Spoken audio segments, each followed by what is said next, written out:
Hello everyone. So today we are going to do chapter 5, which is Women Change the World. Okay. In the previous chapter we saw how women's work in the home is not recognized as work. We also read how doing household work and taking care of family members is a full-time job, and there are no specific hours at which it begins or ends. In this chapter the we will look at work outside the home and understand how some occupations are seen to be more suitable for men than for women. We'll also learn about how women struggle for equality, struggle for equality.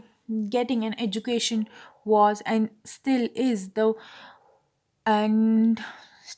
one way in which new opportunities were created for women. This chapter will briefly trace the different types of efforts made by the women's movement to challenge discrimination in more recent years. So, we're going to talk about the women's struggle uh, to gain equality among men, and we'll discuss about how the other opportunities such as education, which is still one of very difficult, or access to it is very difficult, still exist, and we'll study about how women have challenged this kind of discrimination. So what does what work sorry who does what work? So you can draw images of the following, where a farmer, a factory worker, a nurse, a scientist, and a pilot and a teacher.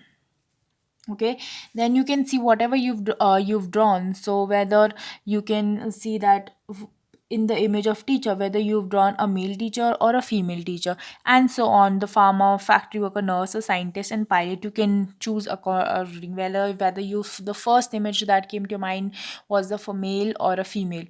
Okay, then are there more images of men than women? Can you see that even here? Okay, for an example, my male image was, this is just an example, was more, so I said yes. In what kinds of job were these more images of men than women? Then we saw that you can see that we've taken a farmer, we've seen factory worker, we've seen scientist, pilot, somebody which requires more you know intense work, you can say, for your intense, or more energy, or we can say that. So that kind of work is more we've given for the male counterpart. How have all the nurses been drawn as females, and why? And then you can compare whether, see, my female image was that of a nurse. So my female image was that of a nurse, so you can see whether when you draw it, whether you also do the same. And are there fewer images of female farmers? If so, why? And when it comes to farming, then see that in my farming, for example, I have also made an image of a male, and so you can compare with your thing, that what did your first thought come, whether it was a male image or a female image. So you can compare and see here. 83.6% of the working women in India are engaged in agriculture work. Their work includes planting, weeding, harvesting, and threshing. Yet when we think of a farmer, we only think of man. So, out of the 83.6% who are working women, they work in agriculture works, and still when I said that draw an image of a farmer, the image was that of a male person. Okay. Rosie ma'am's class has 30 children. She did the same exercise in a class, and here is the result. So this was in one of the classes.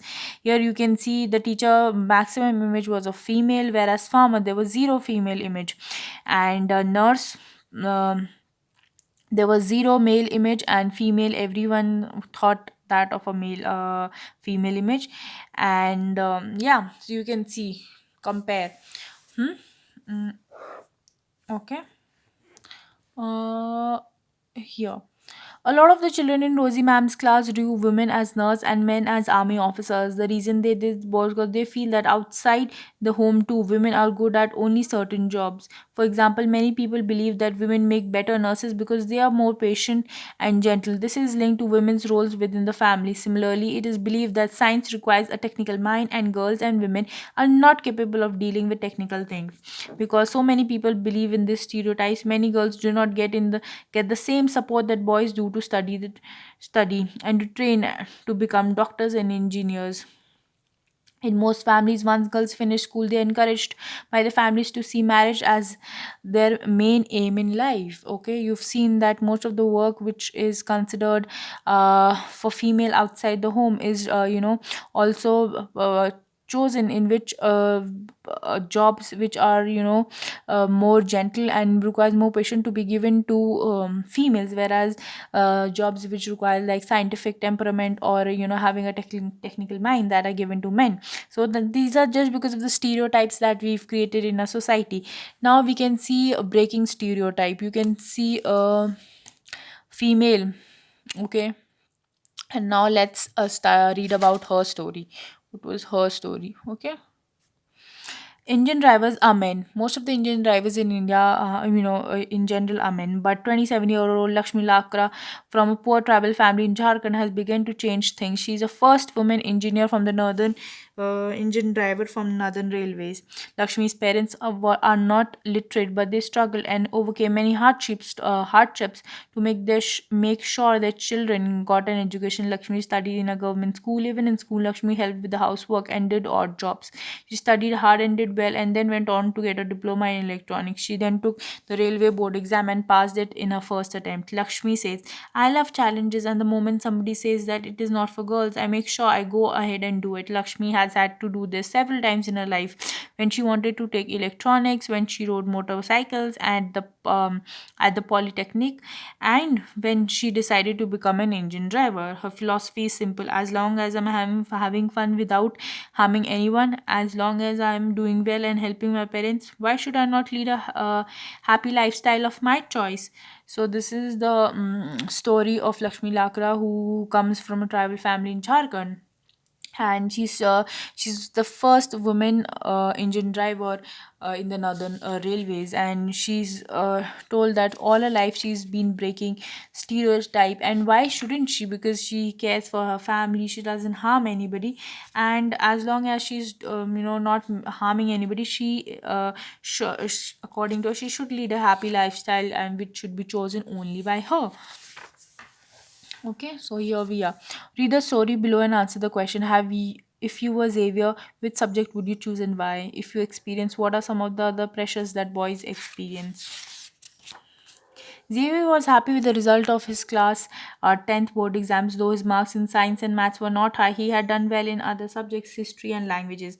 When his parents saw his report card, however, they did not look pleased at all.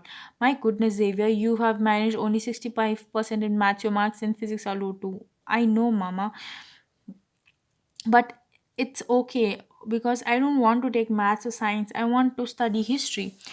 Why do you want to take history? Think about your future. You have to get a good job. History will not help you. It has no scope. But I don't like maths or science. Be sensible, son. Take maths and you can study computers side by side. The job market for computers is very good. So here is a story of class 10 student who is after his board result is shown to his parents, and his parents don't seem to be happy because his child hasn't scored much in science and maths, whereas he's done extremely good in history and other subjects, and he wants to study history. But his parents say that taking history is no scope, and if you take the market is all about science and maths and computers. So if you study, you have other opportunities, and you can even get good job, and you'll get good job.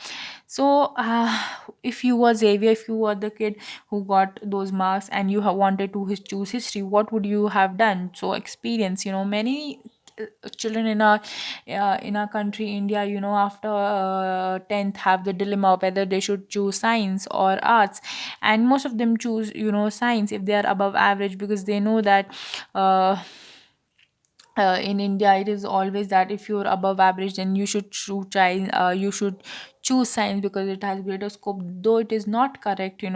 If you feel that you want to study the other subjects like arts, humanities, you should go for them. There is no such thing good or bad. At the end, it is you who will make a career out of it. It is important to understand that we live in a society in which all children face pressures from the world around us. Sometimes these come in the form of demand from adults, or other times they can just be because of the unfair teasing of own by our own friends. Boys are pressurized to think about getting a job that will pay a good salary. They are also teased and bullied if they do not behave like other boys. You may remember that in your class 6 book you've read about the boy at an early age are encouraged and not to cry in front of others. So society and the world, uh, there's always pressure, that they tell that you should do this or you should do that. Okay, learning for change. Going to school is an extremely important part of your life. As more and more children enter school every year, we begin to think that it is normal for all children to go to school. Today it is difficult for us to imagine that school and learning could be seen as out of bounds or not appropriate for some children, but in the past the skill of reading and writing was known only a few. Most children learned the work of the families or elders. For girls, the situation was worse. In communities that taught sons to read and write, daughters were not allowed to learn the alphabet. Even in families where skill like poetry, weaving, crafts were taught, the contribution of daughters and women was only seen as supportive. For example, in the pottery trade, women collected the mud and prepared the earth for the pots, but since they did not operate the wheel, uh, they were not seen as potters. So a lot of times, the today we see that, oh, that person is going to school and that person is going to school. It is so easy, and it is very normal that we all are going to we all you all go to school, and I have always attended the school. But long back this wasn't the case. The facility to go and the opportunity to study was only available to a very few people, and that too amongst them it was mostly the men, you who used to get, and the daughters were not, they were not allowed to learn alphabet, matlab, they were not allowed to study. And even in families where they had any like physics, like any um, other skills like for pottery or weaving or craft, they were only made to do the daughters, and they were only seen as more a supportive role, and that is why they were not called potters or weavers. They were just there, just existing. So in the 19th century, many ideas about education and learning emerged. School became more common in communities that had never learned reading or writing started sending their children to school, but there was a lot of opposition to educating girls even then. Even yet many women and made an effort to open schools for girls. Women struggled to learn to read and write. And in the 19th century, there was a trend, that started, that education and learning, which emerged slowly, and there were more schools, and communities started sending their children to school. But even then, females or the girl child has to struggle to get that kind of education. So we're going to study a story of Ramabai, who was born in the year 1958 and died in the year 1922, shown above with her daughter. So she's Ramabai, and she's her daughter. Championed the cause for women's education. She never went to school but learned to read and write from her parents. She was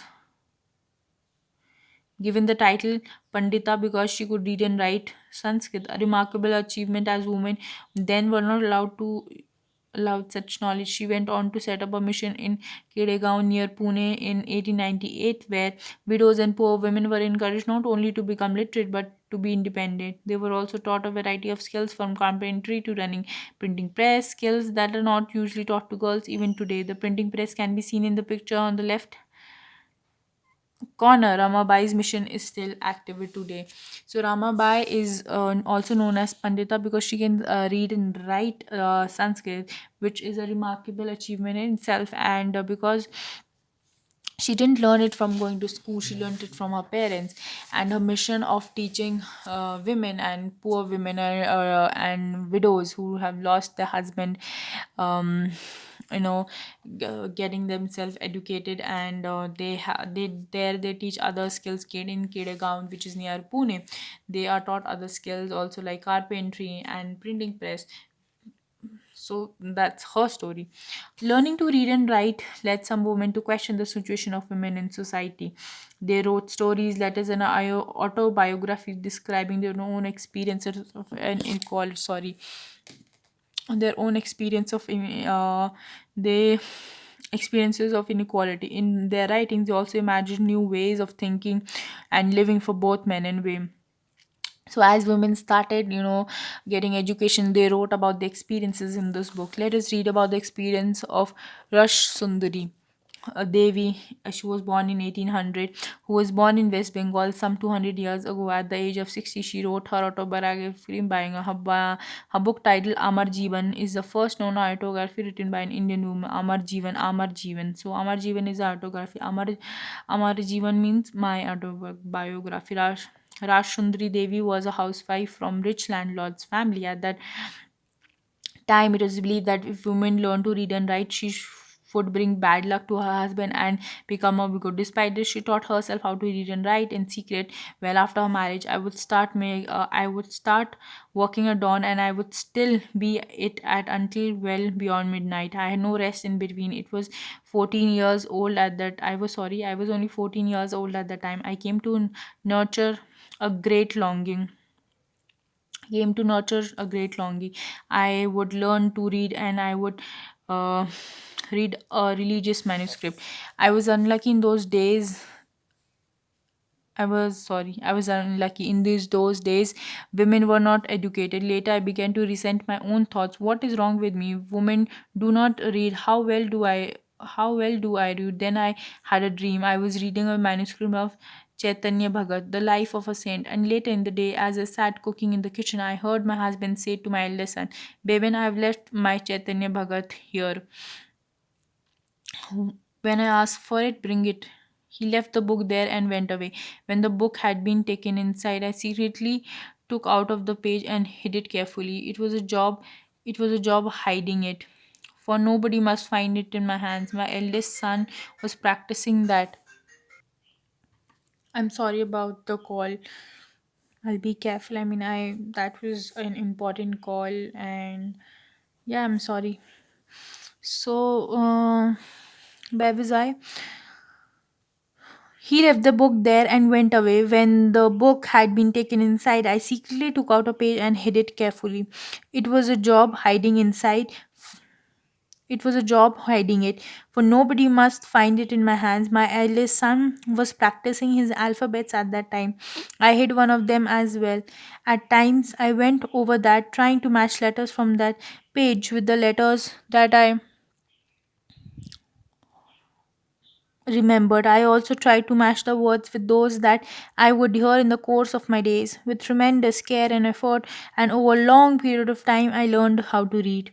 After learning the alphabet, Rash, Rashundari Devi was able to read the Chaitanya Bhagavad, but Bhagavat. Through her own writing, she also gave the world an opportunity to read about women's life in those days. Rashundari Devi wrote about her everyday life experiences in detail. There were days when she did not have a moment's rest and no time to sit down and eat. Uh, Unlike Rashundari Devi and Rokia Hussain, who were not allowed to learn to read and write, large number of girls attend school in India today. Despite there continues to be and many girls who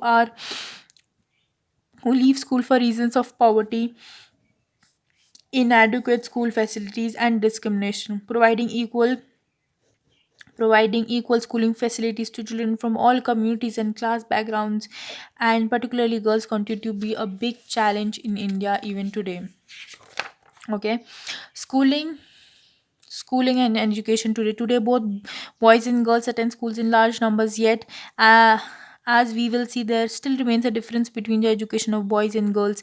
India has a census every 10 years, which counts the whole population of the country. It also gathers details about information where the people are living in India, their age, schooling, what work they do, and so on. We use this information to measure many things like the number of literate people in India and the ratio to men and women. According to the 1961 census, about 40% of all the boys and 7 years old and above were literate.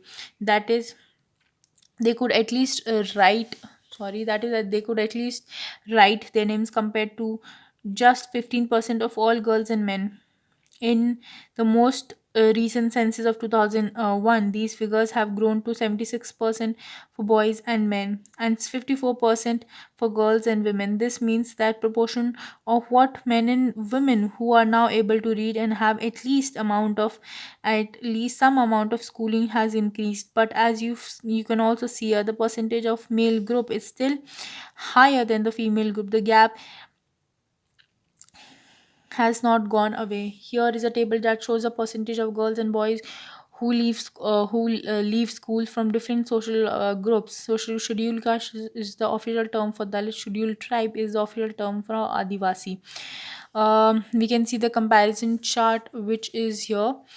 School level, primary, then elementary school, then secondary school.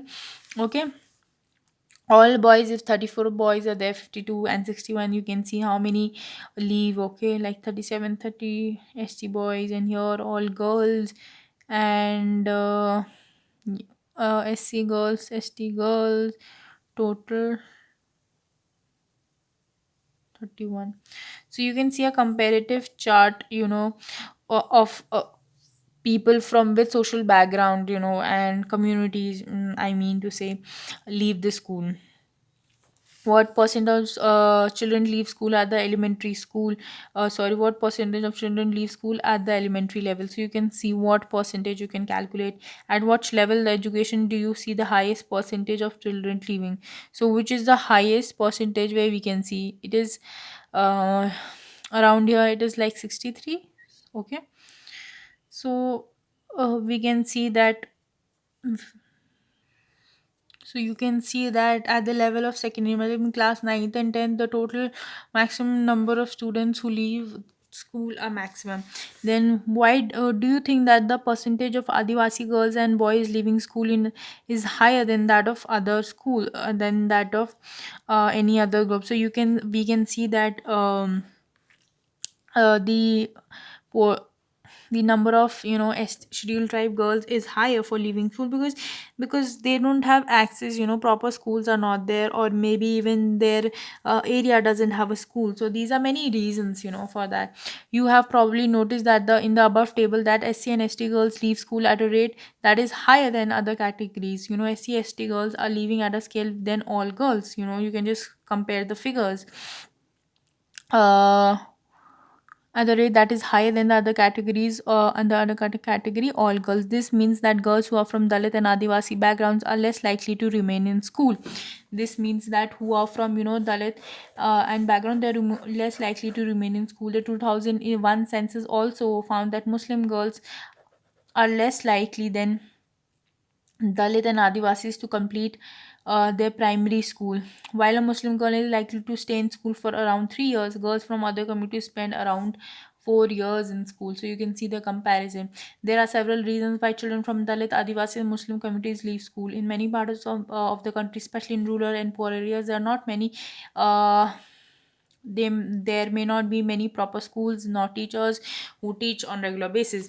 If a school is not close, if a school is not wait yeah if a school is not close to people's house, and there is no transport like buses or vans, and or vans, the parents may not be willing to send the girls to school. Many families are too poor and unable to bear the cost of educating all their children. Boys may get preference in the situation. Many children also leave school because they are discriminated against by their own teacher and classmates, just like Om Prakash Valmiki. We've seen that some people cannot afford to send all their children to school, and they prefer their male child to go to school. So we can see from the given table, convert the figures of primary class children who leave school into leave school into the bar diagram, the first two percentages have already been converted for you in the bar.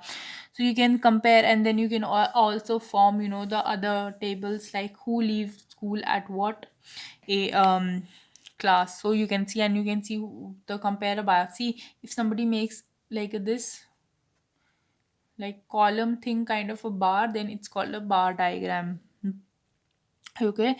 uh Women's movement. So here you can see women's are, it's like a kind of a pyramid.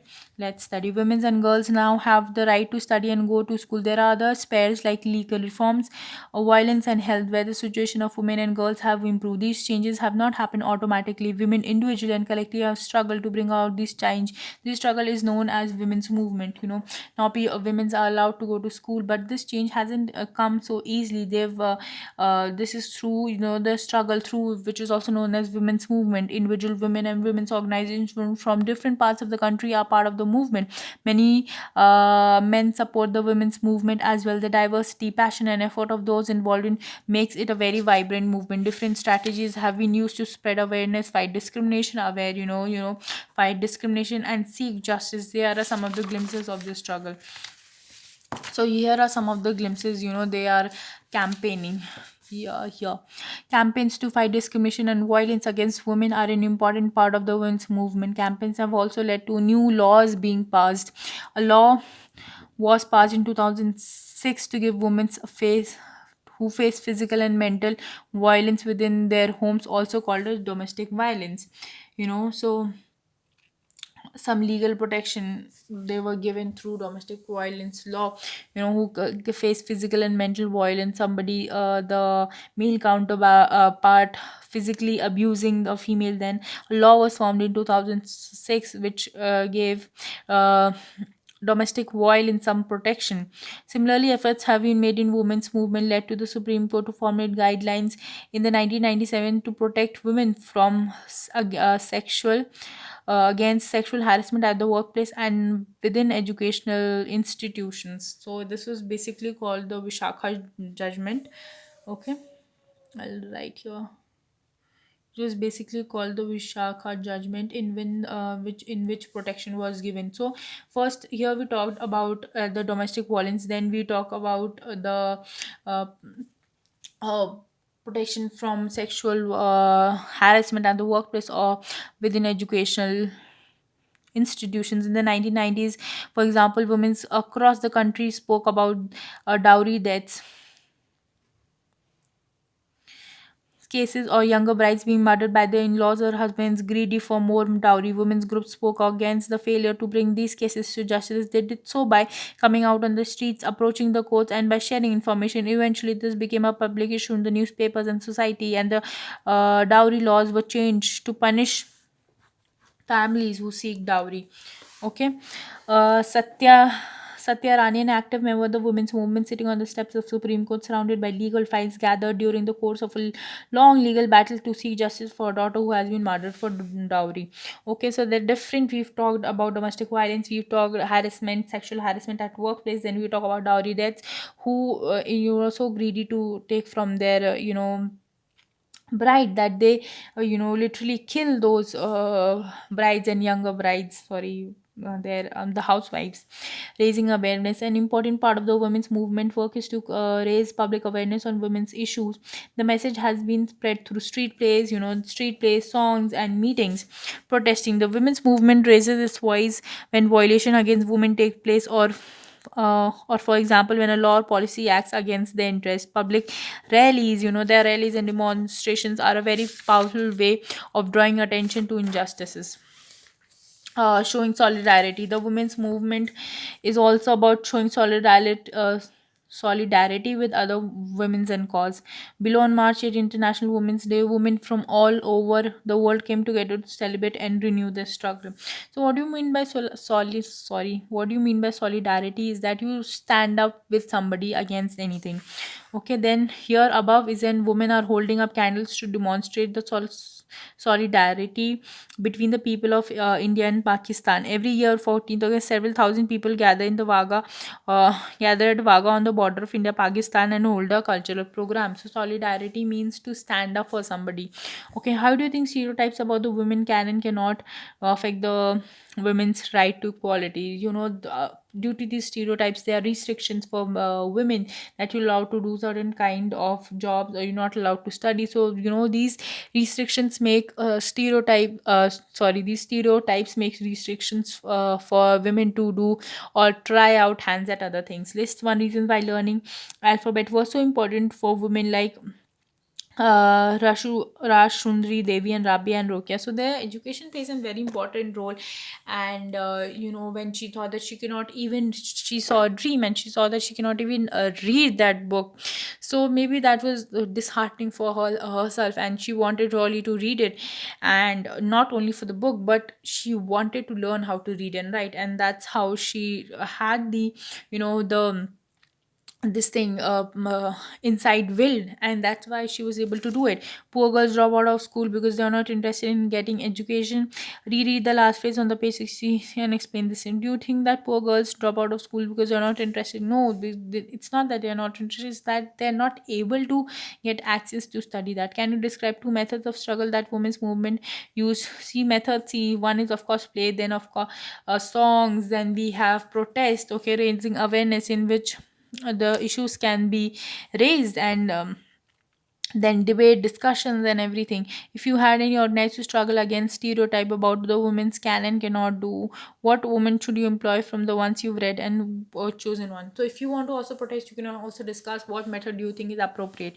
Now let's see the glossary. First, for the stereotype, when we believe that people belonging to particular groups based on religion, wealth, and are bound to have certain fixed characteristics and can only do certain type of work, we create a stereotype. For example, in this chapter, we saw how boys and girls were made to take certain subject, not because she also has an aptitude for it, but because they are either boys and girls. Stereotypes prevent us from looking at people as unique individuals. We just club them together and say that okay, they all are similar, and we make them into one group. They though these all might be different, but we say no, you are one.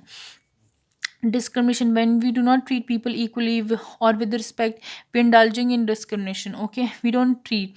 It happens when people or organization act on the prejudice. Discrimination usually take on place when we treat someone differently or make them distinction. We say you not, we don't treat them, we don't give them respect, and we because we just don't feel that they deserve equal respect as others. Violation, when someone forcefully breaks the law or a rule to, or openly shows disrespect, we can say that he or she has committed a violation. When somebody breaks the law, if somebody is asked not to go here and then that still person goes there, that means that is a violation.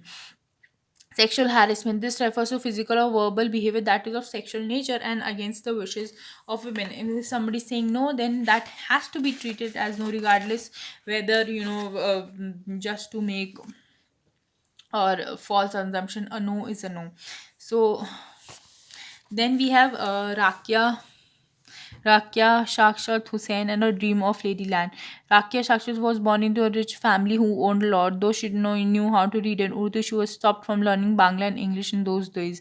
English was seen as a language that would expose girls to new ideas which people thought were not of correct for them. So this is a story of Rakia. You can study. Therefore, it was not mostly the boys who were taught English. Rakia went on to write and see if there are restrictions on girls that you're not supposed to do, and that English with the support of her elder brother and sister. She went on to become a writer. So it is a story of Rakia Shakwat Hussain, who wanted to study and learn other language. So we complete this